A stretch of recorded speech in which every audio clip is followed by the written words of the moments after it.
Hello guys, नमस्कार। कैसे हैं आप लोग। मैं विनोद बिंद आप लोगों का बहुत बहुत स्वागत करता हूं दोस्तों अपने YouTube channel study research centre में।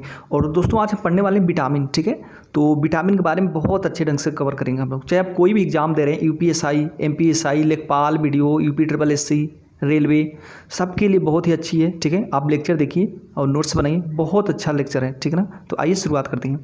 देखिए विटामिन, ठीक है ना, विटामिन की खोज दोस्तों एच.जी. हॉपकिंस ने किया था। कब किया था? 1912 में। ठीक है ना, एच.जी. हॉपकिंस 1912 में। लेकिन आपको कहीं कहीं देखने को ये मिलता होगा कि कहीं कहीं किताबों में ल्यूवेन हॉक का भी नाम आता है।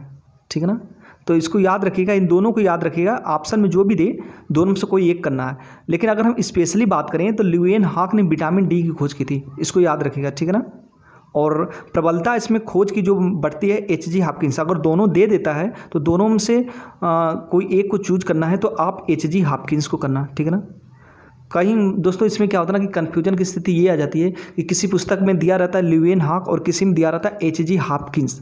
ठीक है ना, तो ध्यान रखिएगा, दोनों में से कोई एक देगा तो एक चूज करना। अगर दोनों दे देता है तो आप एच.जी. हॉपकिंस को चूज करेंगे। ठीक है, देखिए विटामिन शब्द का प्रयोग सबसे पहले 1911 में सी फंक ने किया था। सी फंक, इनका पूरा नाम कैसिमिर फंक है। ठीक है, ध्यान दीजिएगा।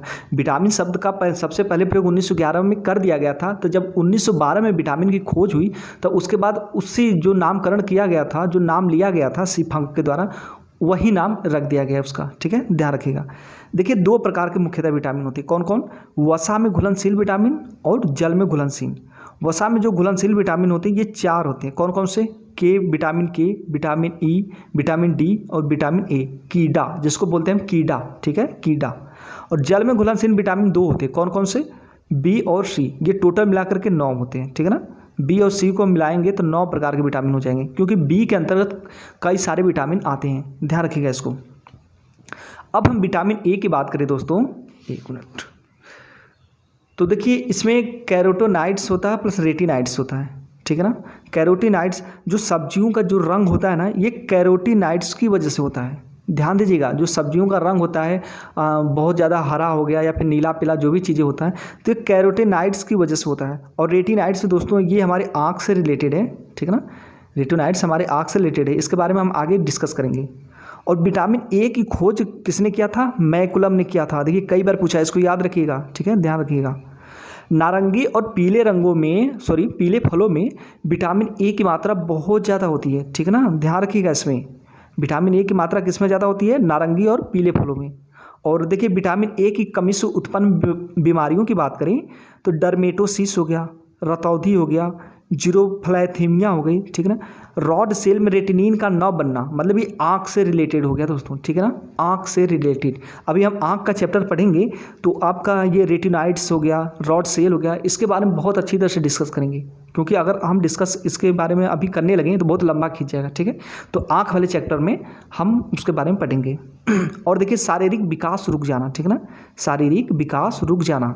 शारीरिक विकास की बात करें तो त्वचा हो गया, बाल हो गया, नाखून हो गया और दांत का विकास, ये सब चीज़ें रुक जाती है। ठीक है ना, ध्यान दीजिएगा। रतौंधी दोस्तों, जैसे रतौंधी क्या होती है? रतौंधी जैसे रात में नहीं दिखता है। ठीक है ना, दिखता है बट बहुत कम दिखता है, इसको याद रखें।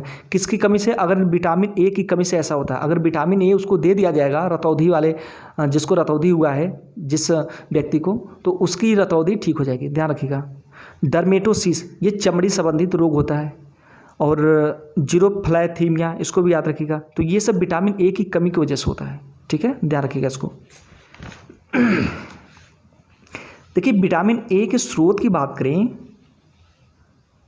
तो इसमें गाजर हो गया, पपीता हो गया, आम हो गया, पनीर हो गया, दूध, टमाटर, मक्खन, लौकी, हरी सब्जियां, मछली की यकृत का तेल। ठीक है ना, इसको याद रखिएगा अच्छी तरह से। और देखिए दोस्तों विटामिन ए को ना प्रतिसंक्रमण विटामिन कहते हैं, क्योंकि यह जो बाहरी संक्रमण से हमारी रक्षा करता है। जो बाहर से संक्रमण हमारे शरीर में आता है तो उससे यह लड़ करके रक्षा करता है, इसलिए क्या बोलते हैं? इसको प्रतिसंक्रमण विटामिन कहते हैं। तो ठीक है दोस्तों, फिर इसी पे नमस्कार। और फिर नेक्स्ट में हम विटामिन बी के बारे में पढ़ेंगे और वीडियो यहीं पे स्टॉप करते हैं। ठीक है, नमस्कार।